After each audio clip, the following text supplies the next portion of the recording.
So how did you feel about that? Fine. How did you feel? There's no follow-up? No. It was okay. We were just winging it. Okay. I don't know.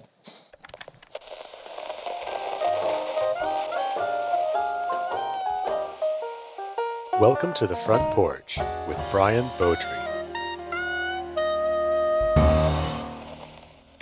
I'd like to welcome today's guest, Point of Rental Sales Operations Specialist, Ross Wheat. Ross, welcome to the Front Porch. Thank you, Brian. Glad to be here. Okay, so we'll start with the basics, which is who are you and where are you from? Well, as you said, my name is Ross Wheat. I'm the Sales Operations Specialist. That's what I do here. But I'm a father of four. I call them my mini wheats, affectionately known. So they're my pride and joy, taking care of them and watching them grow. Have you convinced them to frost the tips of their hair so they can be frosted mini wheats?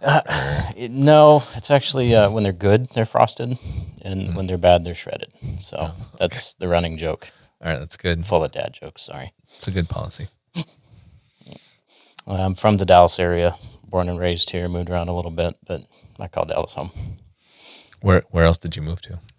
We lived in Florida for a little bit and Minnesota, and then wound up back here before I even started elementary school. So I don't remember much of those. Okay, so it was one of those I've technically lived here, but also I don't remember anything. Exactly. Okay. I remember the snow. I remember snow days. That's all I remember. In Florida, right? Because that's where it snows a lot. No, I only remember that from when we went there a couple weeks ago. Before that, nah. Okay. The final question is, what the heck is a sales operations specialist? That's a good question. I'm still asking that to Andy quite often. No, just kidding.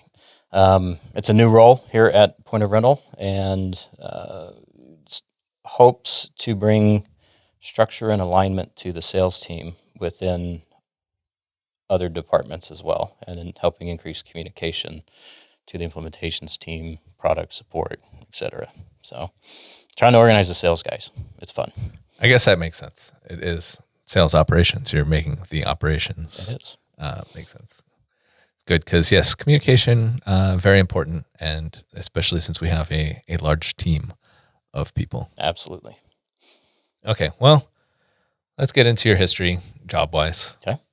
First, we like to start off when you were a kid, and if you can remember that long ago, whenever you remember first having the answer for the question, what do you want to be when you grow up? I have a lot of gray, Brian, but I'm not that old. I still can remember. I know you're younger than me, which makes it better. Yeah, I wanted to be a race car driver, actually. Okay. So, but I think every boy probably does. I was going to say, how close did you get to achieving that goal? It's more just something to do for fun and entertainment. I've done some autocrossing, done some track racing and track days, etc. So more so a hobby than anything else. Okay, I was hoping that you had this dream and then you took your parents' car when you were too young, and the dream died there. No, my parents were smart. By the time they got around to getting me a car, they knew get them the slowest one possible. So it looked cool, but I could run faster. Yeah. Did you ever have any races where it was who can go slower? That's not a race. No, that's no. Okay. Well, what'd you end up doing out of school instead, since it appears that you did not become a professional race car driver? I did not. I've pretty much been working since I got out of school. Yes, but what were you doing when you were working? I started in the printing industry. Okay. My first job when I was 16 actually was just doing deliveries for a print shop here locally in Plano, Texas. And kind of through the years made a career out of it. What's your favorite thing to deliver? Are you normally just delivering regular boxes of paper, or do you get to deliver those giant cardboard cutouts of people, or all of the above? Yep. That was most part you didn't know what you were delivering because it was boxed, but by the time I got out of that early part, it was more so creating and printing the items rather than delivering. So okay, I was going to ask what's the weirdest thing you delivered, but it seems like you don't know everything you delivered. Life-size cutouts are fun. Did some Demi Lovato and some Metallica guys, and those are always entertaining to take some photo ops with. Okay, so it was famous people, not just random people. Well, I would print myself, but no one bought it. I'm picturing you going out to these places. Hey, I just threw one of these in for free. Yeah, If you want to take pictures with it, then great. But no, it wasn't successful. Yeah, it's kind of like a large business card. Gosh, so you were in the printing industry the whole time before you came here. I was. All it was printing. So then why did you convert to digital, as I guess I will call it? Digital. Well, now we're in software, and it's all digital. And we're going paperless, and we're hoping get rid of print. Yes, that was the catalyst, actually. I was in the printing industry for almost 20 years and wound up being a managing partner of local franchise even, and COVID hit. And when the world stopped and events stopped and, 90% of my customer base stopped. So that kind of culminated in where do I go next? And that's how I wound up here at Point of Rental. That's sad because, those large cardboard cutouts, they're not going to pass COVID on. Like, no. Although Formula One did nice, because they had the big grandstands with the printed people, but even that wouldn't cut it. Okay. So how did you discover Point of Rental? Because again, before I got in this industry, I didn't think of rental as a thing. I really didn't either. Friend of mine, Evan Fort, he reached out, said, "Hey, send me your resume." So got his email address, sent it over, and then did some Googling to figure out what Point of Rental did. Wait, why do you know Evan? Evan is a family friend of ours. So okay. we went autocrossing together. Oh, right. You car racers. I forgot he was into that. My brother and him are good friends and just known his family through the years. He's a good guy. Okay. Do you ever race Evan? We would race autocrossing. It was all class based, you know. So we more so had fun beating up on my brother than anything else because he was the slow one in the group, All right, good. Well, it's important to have a slow one in the group. Yeah, there's always one. Yeah. It'd be awkward if everyone was tied every single time. Yeah. I wouldn't want to be a race car driver then. Yeah. I'm a little too competitive for that. Okay. All right. So did any of the skills that you learned in the print industry translate to Point of Rental? I think there's a lot of parallels in printing and the rental industry that I've learned. It's a close-knit community. A lot of the rental customers grow and feed off of each other, especially, being at our user conferences, international conference, and just seeing the collaboration. So, at the end of the day, they're striving to be better and do well in their business, but it's nice because you're also learning from your peers. So it's very similar in that aspect, and it kind of feels like home a little bit. Yeah. What were you comparing, like in the print industry? Comparing how so? Well, you're mentioning like the whole networking and taking ideas from other people within the industry. What are some of the things that you learned about printing at some of those like printing events? Probably the biggest thing I learned is I don't know everything. You get in a groove, you're doing well in your business, you feel like you're succeeding. There's always opportunities to do something better. There's always a different perspective or a unique opinion that someone has. And I like that openness in the community of, here's a problem I'm having, or here's something that's doing well for me. And then getting that opportunity to hear someone else's input and actually put it to practice and make it work instead of just having, nope, you're my competitor, I'm not going to do anything to help you at all, and be that way. But there's a camaraderie and rapport there that it's nice because when you're doing well, you want to do better and you want to be able to help others. And then when you're not, it's on the other side. Sometimes you're just scrounging alone going, I don't know what to do, I'm kind of lost. But the groups bring you in and try and help. And I don't know, I see that willingness to help here a lot like the printing industry. Careful with your mic. You're a professional, I was right? going to say sorry. I'm over here like, I don't know what to do with fix this. I'm not used to, I'm used to AirPods. This is a nice setup, though. I do like to ruin the audio and be the worst person in front of the camera It's okay. to make everyone else feel comfortable. That's the real reason. It's not because I'm bad Brian. I do. Thank you. Let's see. So when you came here, were you the sales operations specialist when you came here? I feel like you had some other stuff going on. I had some other stuff, and I still have other things. And I feel like every time that I'm turning around, it's like, oh, Ross has a different title now. Yep, I'm on my third title. I'm going to try and get a new one every year. Okay, that's my hope. Okay, that's cool. You got a new one. We got a new year coming up soon. Do you have a plan for your future title? I have a plan. Okay. I've put in some suggestions, but those are more fun suggestions than functional. Okay. But no, when I started working for Andy Clark on the sales team. Yep. Was a assistant customer success manager, I think was my first title. It was a great start here to kind of learn the ropes because I was totally new to rental, totally new to software. But it seemed like a really good fit to be able to get in the weeds and learn the day-to-day. Because the account management team kind of helps a lot of our existing customers, and the knowledge they require on the product level is pretty heavy. So started on that path, being account manager, customer success type, and then was promoted into being the AM manager, which is account manager. Yeah, I like that one. I always like to say I only work in the morning. We never had that's a good one. Yeah, we never had a PM manager. I'll be the night shift manager. But then Australia would call in the morning, and I'm the AM manager. So it's like, I didn't think that one through. Yeah.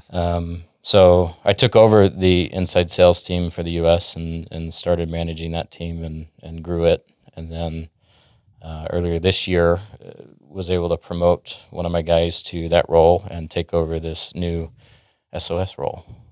Which is kind of like, hey, Ross, can you help? So that's So what are some of the challenges before we get to your current role? What are some of the challenges of doing like managing inside sales? It seems weird to only sell to people that are already customers. From my business experience, selling to existing customers is actually probably the easiest thing you can do. Because a lot of it is just bringing them in the loop on what's going on, making sure they're aware of new features, new enhancements, getting to know them on a level of how is their business operating, what are they doing well, trying to build that relationship and then connect them with a element or maybe totally different software that would work better for them in their scenario. Because I think from an ownership standpoint, sometimes you get blindsided and you're focused on, trying to keep the doors open, and you don't have the time of day sometimes to explore, am I using the software the way it should be? Or am I missing out on something? Is there a tool that I could take this 2-hour thing and turn it into a 10-minute, bam, done. So it's always been my mindset in business in growing the existing customer base. Not only helps them succeed, but also helps us as a company succeed. Okay. So really what you're saying is that, it's much easier. So you had someone else take care of your light work so that you could focus on sales operations specialist work. When you're good at what you do and you grow a good team and they're just rocking like crazy, you can move on to different things and help improve there. Yeah. So all right. So what are some of the challenges that you're tackling as the sales operations specialist? I don't know why I keep saying it because I do love that it abbreviates to SOS. I do too. Yeah. I was kind of iffy on the title, but then when you brought up the SOS thing, I was like, yes, that's perfect. Send me an SOS. Yeah. Challenges. It is a new role. A part of it is making sure I'm aligned with the sales leadership and heading towards our goals effectively, because there's so many things that a company can improve upon and do, and being able to decipher which one's going to bring the most impact. Yeah. How is it something that's a problem across multiple departments or teams that I can help initiate a good process for, to put it in play fast and iterate it, but not throw a grenade in the mix as well, so. Yes, thank you for not throwing grenades anywhere. Yep. So I think it's just a matter of staying focused and getting that in play and making sure it's understood across the multiple teams of here's what we're doing. But also sometimes things just don't work. We try and build it out and consider each department's important factors and try and line up a system that works. And at the end of the day, it just doesn't. So. Yeah. At what point is it time to either totally wipe the slate or sit back and rethink? And or like what pieces can we take of this and keep, and what Yep. Yeah, Exactly. Yeah, I feel like there's never a situation where it's like everything it can't be better. Right. Everything can be better in like infinite ways, but you just have to figure out the best better. Mm-hmm. And sometimes that's just refocusing and taking little steps towards improvement, iterating on things that we do well rather than casting too wide of a net and trying to make too many changes everywhere, Yeah. So I do have that. I don't mind speaking up when I feel, hey, here's my perspective and opinion. And sometimes that's what's needed as well. Okay, I thought when you paused after, and sometimes I thought you were going to say, and sometimes that's not welcome. Sometimes it's not. Yep. I don't mind being told, nope, zip it. Like, okay, yeah, sure. Not a problem. All right. What is your favorite part about your current role as an SOS? Seeing the impact. Worked out and trains new departments per se. Working on retention queues and merchant services and feeling like I bring a good value to launching some of these initiatives. I've got a process mind, so I feel like I bring a good impact and in a timely manner am able to build a foundation at least that can be worked until other improvements need to come along, and having that ability to be heard is nice too. Okay, I was going to ask you to choose between. Don't make me choose, Brian. I can't choose. No. Do you prefer to hear from happy customers or happy internal customers? I thought you were saying happy or unhappy customers. Happy. I like hearing from everybody. I want cop-out answer. That's not a cop-out. Okay, I could see how that could be a cop-out. I like to obtain opinions from those who usually don't share. Okay. You put me in a room, I'm usually the quiet guy, believe it or not. But I think there's a lot of opinions and perspectives that aren't brought to the table because maybe it's an environment they're not comfortable speaking up, or maybe they just don't feel like they bring any value to it. So I like getting those perspectives from everyone. Yeah. Because a part of putting a good, successful process together is if I don't understand at least as much as I can of what's involved, I can't try and connect the dots. Yeah. So a part of it's, the happy feedback, the unhappy feedback, the quiet feedback. That's kind of my approach, is making sure every voice that can be heard is heard. Yeah, that checks out. I've been with you to a couple of YP events, and you always seem to be in these conversations where you're having like long, detailed conversations about what's working for people and what's not working for people, and seem to have a pretty good knack for getting that information. Yeah. Well, I'm usually the one asking questions, but it's nice that way because then I don't have to talk. Yeah. Well, don't not talk, because that's not how these work, and it will be really awkward. You're right. All right. Well, before we get into your non-professional life, I want to play a game with you. We'll call it Wheat or Chaff.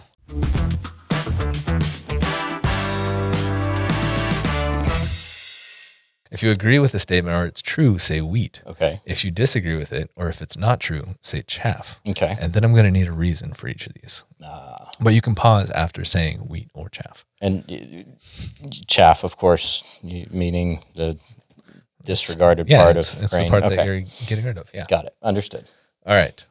Wheat or chaff? You like singing in the shower. Wheat. Okay. Do you have a particular style of music that you like to sing in the shower? Classical piano that has no vocals. All right. That's. I think you're cheating there. Am I cheating? Yeah. But I answered the question. But do you actually sing in the shower? I do sing in the shower. Okay. Yes. Because nobody else wants to hear me sing. Okay. You know. Okay. I was wondering if that's a thing that annoys your family, or is that a thing you do to intentionally annoy your family? All of the above. Okay. Wheat or chaff? You've cheated at a board game. Chaff. Another one of these. Take the rules very seriously in board games, guys. Huh? The rules are important. Yes. I have been known to maybe, if I can't win, make sure others can't. But I don't think that's cheating either. So. Wait, how are you making sure that other people can't? Because depends on the game you're playing. You know. Well. Yeah, you're making this awkward to follow up, Ross. You're not yes-anding me. It feels like you're no. Am I? And just shutting it Oh, down. we're supposed to yes and. I forgot. Well, chaff and. That's fine. That's fine. We'll move on to the next one. Okay. Wheat or chaff? You've told an outrageous lie to a child. Define outrageous. No, you define outrageous. I define outrageous. Yeah. Something that's ridiculous and that. I think every parent to a certain extent has, it's, outrageous. Depends on who's listening, but Yeah. What's the best lie that you've told your kids? Hopefully that they've probably figured out by now, but just in case they watch. The latest one was probably the Easter Bunny. They knew Santa, but there was a disconnect to the Easter Bunny for some reason. I didn't quite get that, but yeah. Because the Easter Bunny doesn't actually lay the eggs, is Maybe. what you're saying. I think so. Yeah, that's what they figured out. That's definitely it. Okay. Bunnies don't lay eggs. Yeah. Okay. Wheat or chaff? You prefer working from home to working at the office? Can I take the cop out and say both? Nope. No, I can't. It's wheat or chaff, not wheat and chaff. But I write the rules sometimes. You have to prefer one or the other. I have to prefer. Yeah. I would say working from home. So what was the question? Wheat? That is wheat. That is wheat. Yes. Okay. All right. Then let me note that. Why do you prefer working from home, sir? It's a different kind of productive when you come in the office. You can grind at home. You can get working on your projects and get lost in it and get a lot of things productively done there. Versus in the office, there's more camaraderie, more people, more catch up. It feels like you might get behind on your tasks, but you actually can get a lot of things done in that face-to-face moment that would take way too many meetings otherwise. So it's true. Yeah, sometimes you get roped into a podcast as well. Sometimes. That never happens at home. Yeah, so. no. I tried to get 4 years before you drug me in, but I'm here. Well, you got close. Wheat or chaff? You have an embarrassing nickname or a nickname that you hate. I can't say it's an embarrassing nickname, but so I guess chaff would be the answer. Chaff. I don't. But it seems like you have a nickname that you don't love. What is that nickname? Ross the boss. Ross the boss. Mm-hmm. Why do you not like this nickname? Sometimes I'm not the boss. It's so catchy. It is catchy. And I've always been a type A. I've always been a leader type. I'm learning as I get older. Sometimes it's best to not be the leader, even when you think you should take that role. So do you prefer like Ross the colleague? Ross the... I think I have the same. Yeah, it doesn't sound good. No. So let's stick with Ross the boss. Okay. Or we'll just... Can that be my next title? Or chaff. I submitted that as my next title. Hey. I don't know. I am not the director of titles. No. Ooh. Good title. That's a good one. That is a good one. Maybe I'll ask for that one. I might have to be senior Ross the boss. There you go. All right. Well, let's take a break and we'll get to the next set of questions in a minute. It takes something special to dive into the unknown, to face the unpredictable, and unlock the mysteries that await beyond. Something tough, reliable, to fuel your confidence where elements seem to conspire to blur your senses.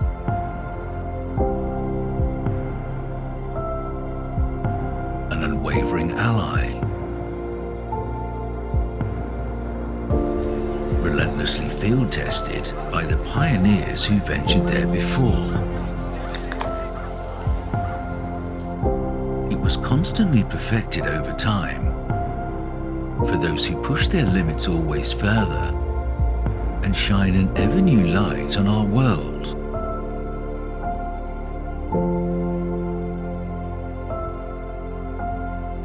The Point of Rental Koozie.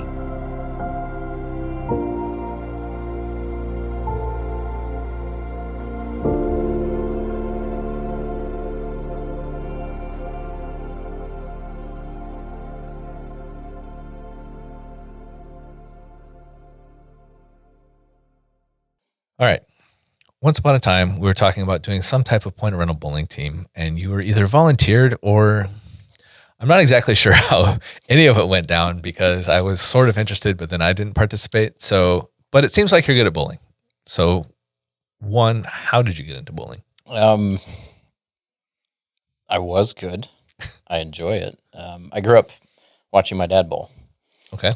Really is where it came from. So I'd go watch him bowl leagues and just hang out at the bowling alley. And were you visiting the like video games, or were you just actually watching the bowling? I was actually watching.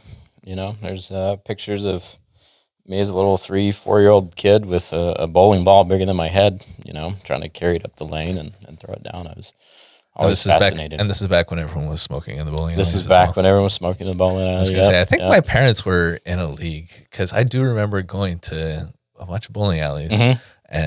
But I was playing the video games or watching people play the video games because I didn't actually get quarters from my parents. So I was just watching other people play or watching the demo. Or you learn the ones that don't need quarters and you just push the button and start playing. Yeah. I would play sometimes people would accidentally leave like one on their little screen. It's like, yes. Yep. All right, but you actually paid attention to bowling. I did. So when did you start bowling? Before I can even remember. With the bowling ball that was bigger than you? Yeah. And you didn't have any accidents where you I'm accidentally sure I went did. down That probably explains a lot of why I am who I am. Yeah. So I watched my dad and just grew up in youth leagues. Okay. Yeah. What does youth league bowling look like? It's the opposite. It's where I got to drag my dad to the bowling alley, and he would go off and play arcades and steal coins from the other kids. No. And you would heavily smoke. And I would heavily smoke. Smoking's bad for you. No, I mean, it just, I'd go Saturday mornings, and they had like 2-game leagues that we would bowl, and got to where, as I got older, there was a youth adult league, so I actually had to bowl with my dad. Until he wasn't able to bowl anymore. He had a neck surgery and stopped bowling many, many years ago. So that can make it more difficult to bowl. Yeah, it was sad because he always loved bowling, and he hated not being able to anymore. Did you feel like a pressure to like bowl and be like, you can live through me, Dad? I will bowl for you. I will continue to punish the pins. I would try to punish the pins, but no, it was always just enjoyable passion. Okay, so what's your record? Because everyone has to know what your high score is. I haven't bowled a perfect game. Oh well, why are we even talking? I've had several 299s, which is wow. 11.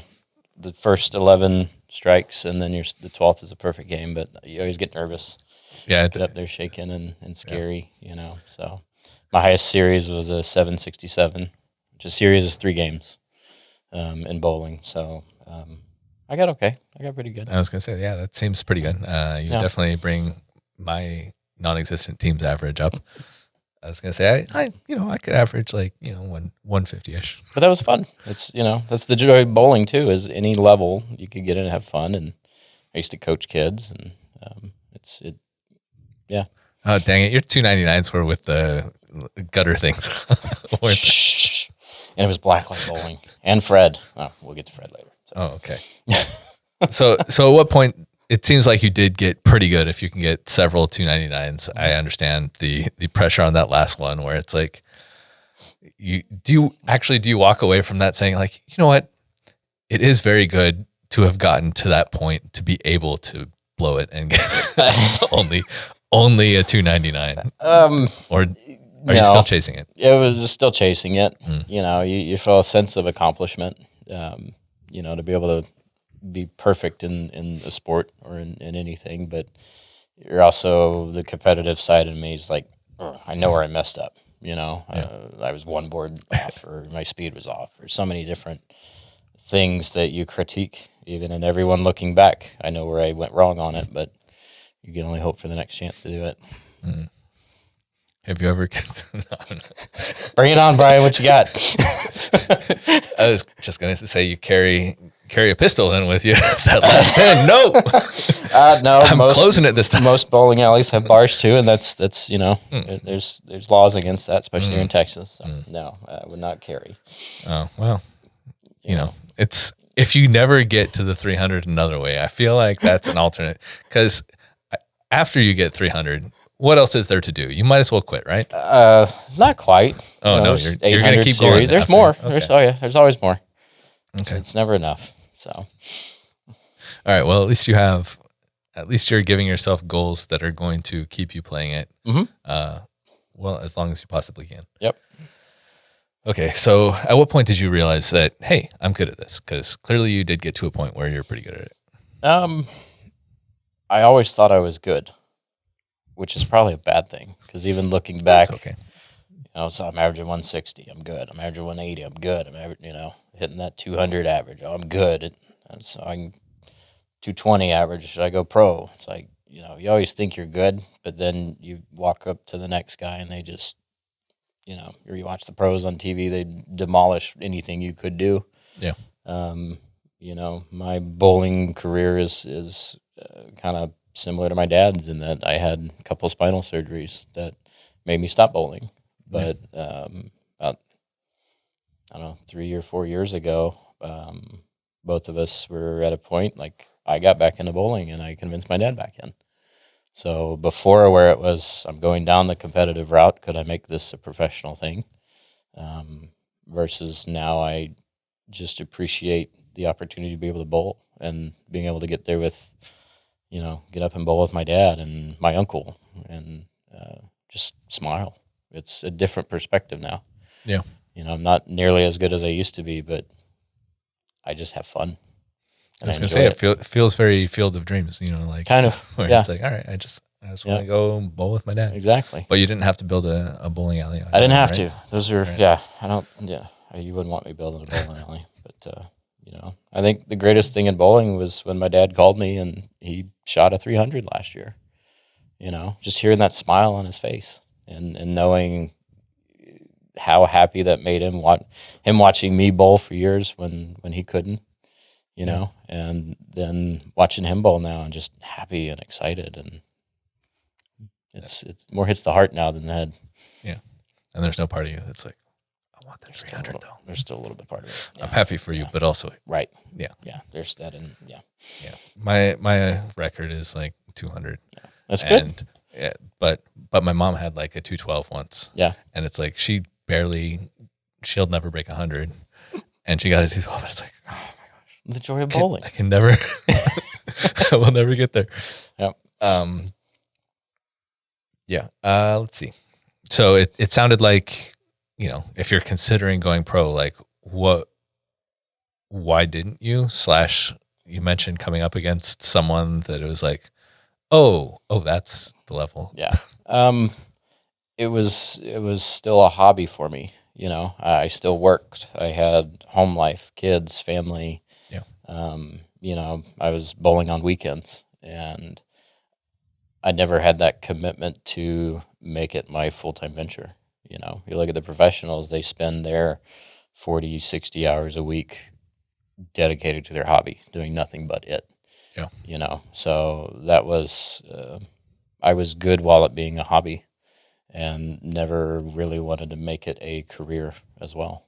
Okay. Yeah. And I was going to say, they go on tour and you're Right. like always, yeah. Always gone. Even when I was bowling, I was touring around DFW and gone 2 Saturdays a month, and, that eats into family time. So, Yeah. Yeah. Darn, I was hoping you had a cool story about going up against the pro and like Pete Weber just like destroyed you, and it was like, they oh, always never do. mind. No.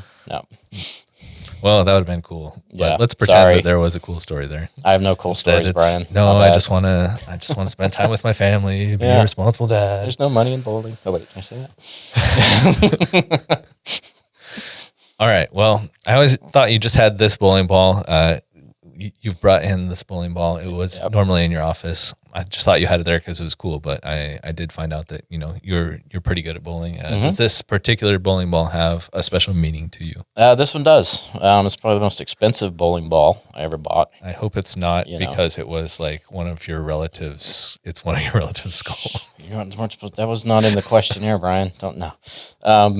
I'd always just liked the skull ball, and it's a spare ball, so it goes straight. But the funny thing behind it is when I got it, my oldest daughter, she's probably 3 or 4 years old at the time, I had it on top of my bowling ball bag, and she walks by and just says, "Hi, Fred," and just kept on walking, and kind of had a double take, like, who is she talking to? And she named it Fred. So then Fred had a whole, I don't know, So you have a whole backstory. Around him. Then that became, where's Fred? Fred's at the bowling alley, and Fred would hang out with the Hello Kitty bowling balls, and it just it was a little odd though. 4-year-old girl, hi Fred. So yeah, it seems like you don't watch a lot of horror movies, because if you do watch a lot of horror movies, when like the kids start talking to things that it seems that they know, especially when it's like a skeleton, it's like. I'm probably the one you want in a horror movie because what's going on over here? So, and then you can run. Yes. You just have to outrun the slowest person. Right. Okay. Yep. All right. In our pre-production meeting, you also mentioned something about needing to get back into playing piano. Yep. So tell me about, obviously, your history with piano, because obviously you must have played it at some point. I did. I grew up playing piano. I actually wanted to start playing the harp. So my mom took me to a local music store to start lessons, where she found a harpist. Okay. And that teacher said, you should learn the piano. If you really want to be good at harp, learn the piano first. So started playing piano. It sounds very expensive. I think it was. It's like, I want to start off with the harp. How about you get a piano? Hold on, let's baby steps. And it made sense. But then I've always had a thing for music. Always connected with music, and I have a wide variety of musical tastes. And grew up playing piano. Taught piano for a few years. Actually became kind of I would teach beginner students. Mm-hmm. And then when they got beyond where I could teach, they would move on to my teacher.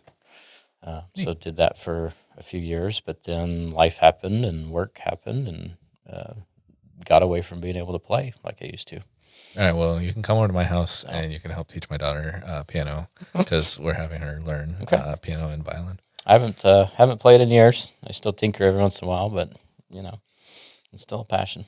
Okay, so how did that work with bowling? Because that seems like a weird combo that I've never heard of like, hey, I'm super into piano and bowling. Yeah, believe it or not, a lot of bowlers love golf. I know that bowling, like, my mom had carpal tunnel, so she can't grip a ball anymore, and I don't really like gripping a ball after a couple rounds. Yeah, it seems like it would not be the best for playing piano. It wasn't, and piano was always the priority. So my parents always took the more cautious side when getting equipment and things, but the science behind actually drilling a ball and making it fit your hand the right way actually protects your hand. You know, so it sounds funny, but you'd carry, you know, nine different bowling balls to a competition, and people, why do you have 9? It's like, well, each one does something different, and all of those are drilled specific to your hand. So. That's why you guys like golf. It's like, oh, this is my exactly. This is my old 9-iron. Right. This shot I need this club. You know, this shot I need that ball. So it didn't really affect either, because as long as you're doing it right, you're not going to hurt your hand. Okay, so I should have stopped using these alley balls. Like that's ago. Yeah. Okay. All right. Well, I learned something today, so good. It's an investment too, though. So yeah, you know, I definitely, if I would have had something like Fred, I would have needed the holes to be right in the eye sockets. Yeah. I thought about that, but then actually the way this one's laid out, when he spins down the lane, he winds up being upright. Is what happens. So, oh, that does kind of make it more fun. Okay, bowling nerd. I'll accept your excuse for not doing that then, or maybe you just need several skills. There's many skulls in my closet. No. Yeah. This is the last person that I defeated in a tournament. You weren't supposed to share that either, Brian. All right. What's something that people misunderstand about you?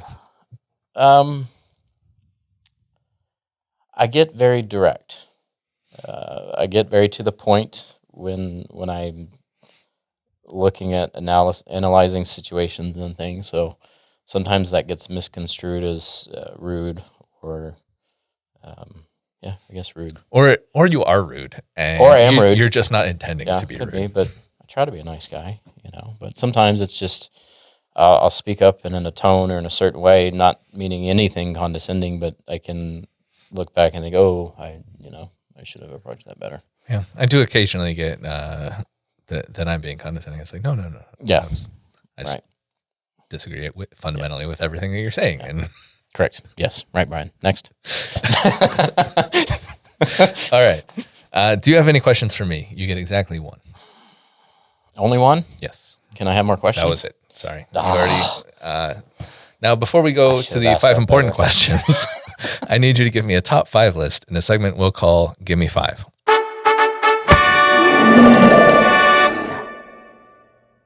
Now, it seems like not everyone knows the rules of good top 5 lists, so I want to make sure that you do.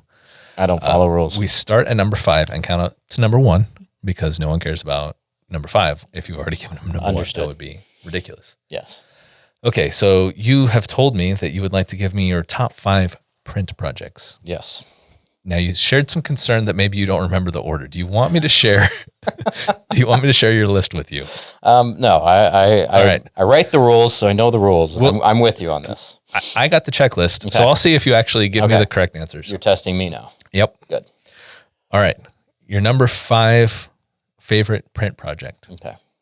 So we're building up to the best. Yes. My number 5 would actually be almost the monument signs for us here at Point of Rental. Okay, I feel like almost doesn't count, but tell us about this almost project. When I started, the new building that we're at now, not new anymore, but I guess... I was going to say, you haven't been at any building other than this one. This is... But I'm all in. I feel like a full part, and I moved proverbially with everybody, but didn't. Okay. So, no, the building that we're at now, I guess Point of Rental had moved HQ to, and there was no signage or anything. So a part of being in the print signage world, I offered to take a look at proposals and permits and things and see what if we can help get the vision of the sign that was wanted in the time frame and budget that was allotted. So it wound up being not come to fruition because monument signs and signage is expensive. You know, it was, with my experience, I was able to validate, yes, this is everything it's going to take to get the vision that you want for this to look. Is it really worth it or not?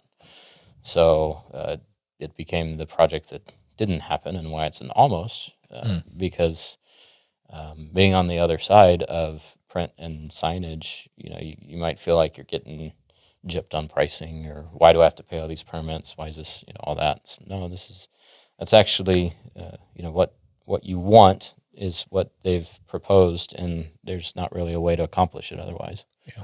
So it became, you know, how much budget do we really want and this is what you can really get out of it. And no, it's just, Yeah. we'll hold off. Yeah. How much better would it have been if we'd gone with yours? Better is relative, you know. Give me an imaginary percent. We're making up something completely different anyway. Just be like, it would have been 500% better if they'd gone with me. But, well, not even with me. I was just able to validate, yeah. This is pricing on par with your hopes, you know, and the budget was maybe a third of what it wanted to look like, and that wasn't able to have anything that made sense. So, Fair. Walk away from it. All right. And then, just join the company later on anyway. No, that was after I started. This is okay. Yeah. Okay. I thought it was going to be a case of like, well, we're having this guy quote a thing. Well, we don't want to do his quote, but we'll take him. No. Just bring him on board. I kind of picked my nose and went, hey, you guys want some help? Okay. So, yeah. All right. Your number 4 favorite print project. Sorry. 4. This is Number how many. 4. This is how many 4 is. Okay. The 4. We're not Yes. doing the 4. Nope. Different Okay. thing. Do you need to pause? No, you say the first thing. I say you the first say thing? what your number 4 answer Cut. is. Let's go back.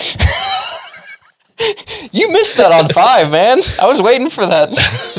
You did a good job of pausing between your statement of the thing on see? 5. I got excited. I'm sorry, right. Brian. Your number 4 favorite print project. My number 4 favorite print project, I believe that one was a friend's poem that I printed on a canvas for his brother who had passed away.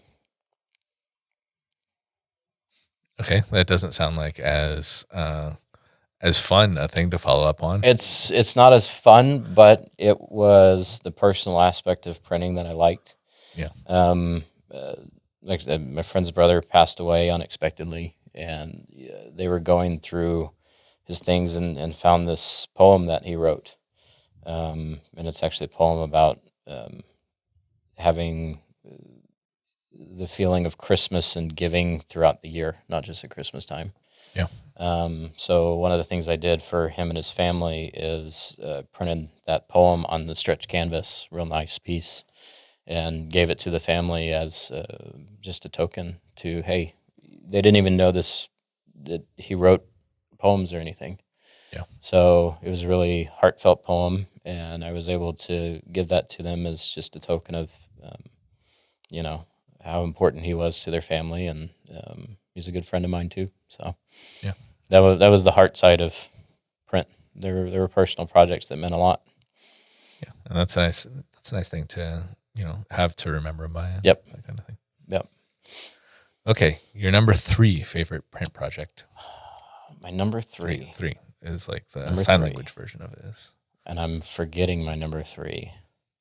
Hey, you just say what your number 3 one is. Should I just say You my don't- number 3 one? Yeah, you don't think about your list. I don't think about. But if you want me to hand you the list, I have it here. Give me a reminder. So far, you've been Yeah. correct. I got distracted thinking Look, about the here, poem. Have You your know? list.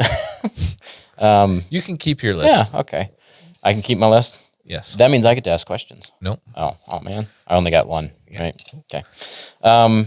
There was the heartfelt. Now it's more the fun one. Back to my love of music. I got to do a lot of work for iHeartRadio, the local station in Dallas. Got to do a bunch of their signage for concert events and venues. Got to do standees of performers like you're talking about. So we had a lot of fun at the shop, partying with Metallica and all the different guys. I was gonna say, I assume you were know. partying with these guys. Yeah. So those were good projects to do together. Got to do some things for a few of the DJs there and their nonprofits and help donate to those kind of charities. So that would probably be my third.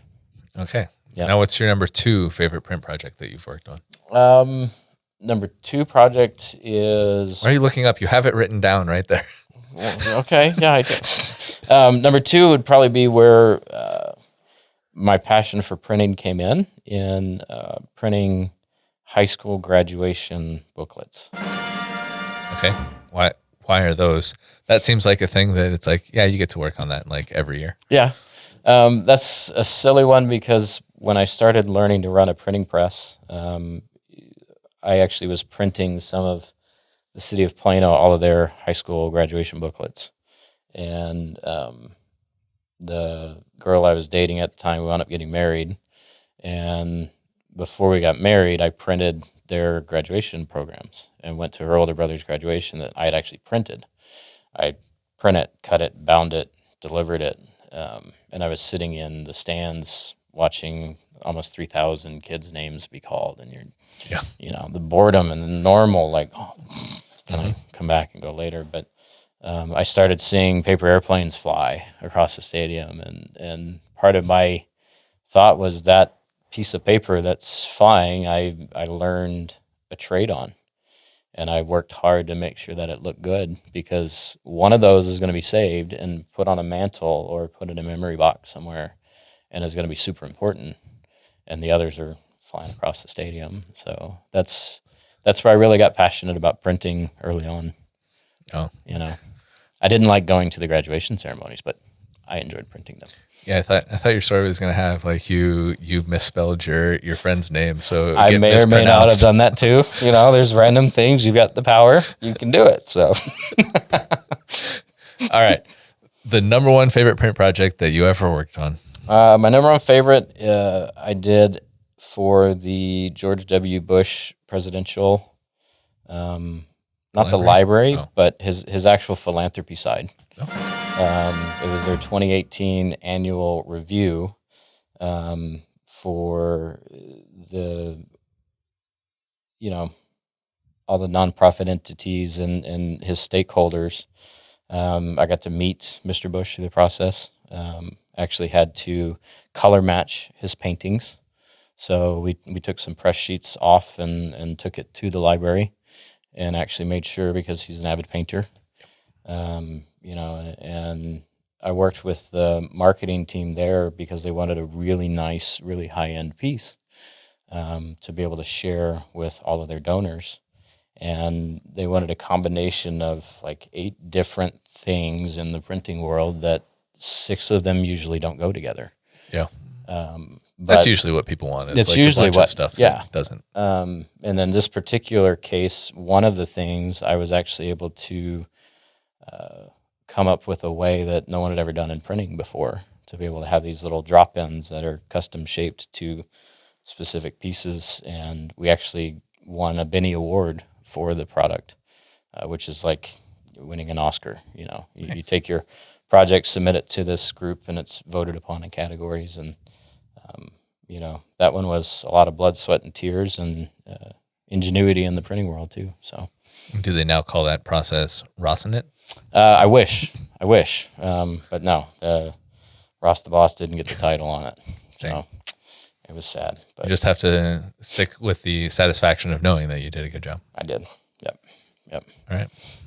Good. Well, after this, we'll get to the 5 important questions. 5 important questions. 5 important questions? 5 important questions. What would you say is your greatest success in life?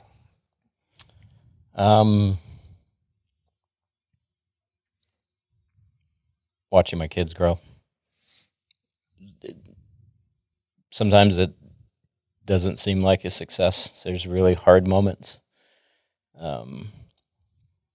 Knowing it will become a success even in those hard moments, and taking pride in the things that they do well at, and making sure that I support them no matter what. Yeah. But if you get a 300, though, that moves to the top. Maybe they'll be right under it. I got 4 kids, to obviously so, tell them that like they're still on top, but Yeah. like if the 300, like, I could drop 2 of them and be like, it's 300, Okay, you're still ahead of 300, Right. but You- 900 series. If I already get Right. that, then. Your brother, though. What is your greatest fear?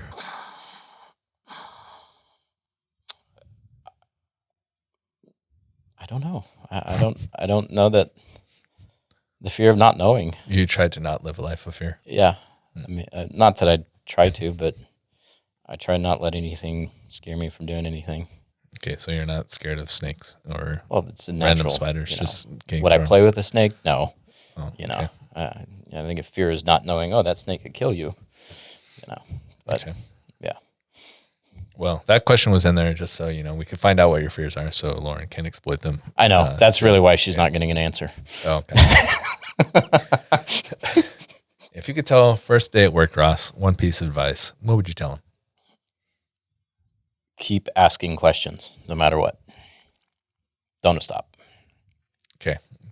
Was that a thing that you were not doing at the beginning? Because it feels like a thing that you do. I'm always inquisitive. I always ask questions. Looking back on the 3 years, there's places I should have asked questions and maybe I didn't. So don't ever hesitate to. Okay. What is your most embarrassing moment as a pointer? I can't say I've had an embarrassing moment.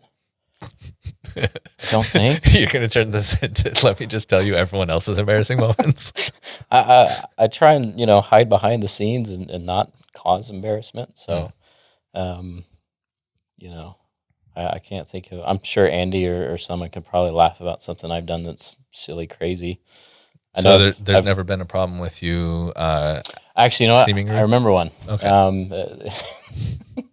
There was one time the account manager, AM manager now, Joel, I walked into a conference room. The door was open and was using my loud voice and words I probably shouldn't use. And it was very funny because he was on a conference call with some of his team there, and it became funny that, and luckily, I assumed it was fine because the door was open. If the door was closed, you walk into those situations differently. But it was like, so he messed with me. He's like, "There's a customer on this call." I'm like,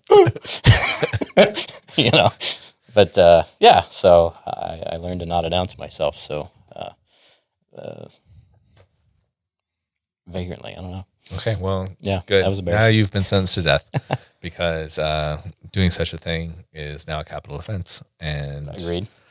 Yeah, now you get to choose your last meal. So what are you choosing as your last meal? Steak. And why? It's awesome.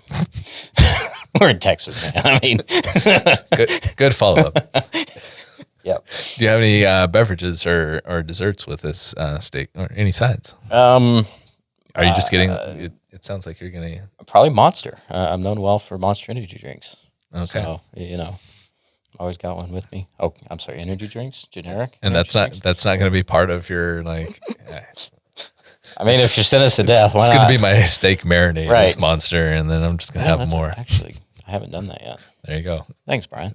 Well, at least you get an idea out of this as well. I get to learn about getting the correct bowling ball. You get to learn about horrible marinade. New marinade. It's not horrible till you try it, man. It's fair. That's Maybe fair. it's awful. It's But possible. it's steak and it's still awesome. Okay. Any dessert? Are you not a dessert guy? Not really a dessert guy. No. All right. Well, I'll have your dessert. Okay, you can. I'll share with you. If you could change one thing about yourself, what would it be? Again, snap change. You don't have to actually work at it to improve it or anything like that. I would probably try and get myself to listen more. Okay. I'm usually one to speak up first, talk first, But if you're asking questions, then I think it's okay, right? True. Because then you have to listen to them. So I shouldn't change anything then, Brian. Thank you. I appreciate that. Don't go changing, Ross. That could be a song. If you could change one thing at Point of Rental, what would it be? I think we've made a lot of good changes. I think I have made changes in making sure we communicate better to customers and, what's upcoming, what products, how are we improving. I think the changes keep changing, keep those improvements going. I know it sounds silly, but you don't have any like snap changes like, hey, I'm full of changes. I want to get everyone aligned on a thing like right now. No, there's always processes we need to do better. There's always things that we can improve. Sometimes it's just a matter of, let's step back to the basics. Maybe we've lost sight of trying to cast a wide net and do a lot of things at once, and instead of focus on one or two things and get it right. Okay. So hard to snap judgment one thing in particular. Okay. What is your spirit spice? Does Tony Chachere's count? It's like a spice of all spices. I mean, it's Spicy, but it tastes it's your salty. question. Yeah, probably something like that. okay. Yeah, You feel like you're salty? yeah, kind of salty. I can be. Okay. You know, I can see that. Tell me a secret about Point of Rental. You've been here for a few years now. I know no secrets. I think you're in operations. You're an operations guy. You should have a little secret. Yep, there's no secrets. None. None. Like, it doesn't have to be a secret to me, but like a secret to someone, say, watching the show. Maybe they're not from Point of Rental. They haven't been here. But then it's not a secret. You know, It's a secret to them. it is. Don't you remember like one of those NBC promotions where it's like, if you haven't seen it, it's new to you. Mm-hmm. And that's what all they do for their summer reruns.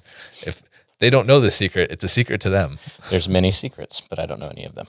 What's something, whether relating to our software or not, that you could teach a 3 to 5 minute class about?